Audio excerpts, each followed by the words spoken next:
হাঁহিলে ডিম্পল ফুটা ছোৱালীজনী। কথা ৰঞ্জন কুমাৰ কলিতা, পাঠ কমল কলিতা। হাঁহিলে ডিম্পল ফুটা ছোৱালীজনী, তাই বৰ মৰম লগাও। তাই কয় সপোনাই হেনো তাইৰ জীয়াই থকাৰ প্ৰেৰণা। ডাঙৰ ডাঙৰ অভিমানেৰে মুখ ওফন্দোৱা তাইজনীয়ে কান্দে কেতিয়াবা, কয় আজি হেনো হেৰাল তাইৰ সমস্ত।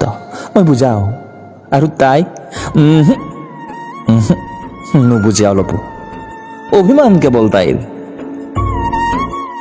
মোৰ মন তাইৰ সকলো প্ৰত্যাশাক এদিন ধৰি দিয়াৰ। তাই কয় মোৰ সকলো হাঁহি কোনো অচিন বাটত হেৰাই গ'ল। মই তাইক সদায় আঁতৰাই ৰাখিব খোজো, সেই ভাৱনাৰ পৰা বহু দূৰত। মোৰ মন তাইক হহুৱাই ৰখাৰ কামনা মাথো তাইজনীৰ সপোনবোৰত শক্তি যোগান ধৰি দিয়াৰ, আৰু প্ৰাৰ্থনা তাই ভালে থকাৰ, সদায় ভালে থকাৰ। আশা মাথো তাইক সদায় হহুৱাই ৰখাৰ।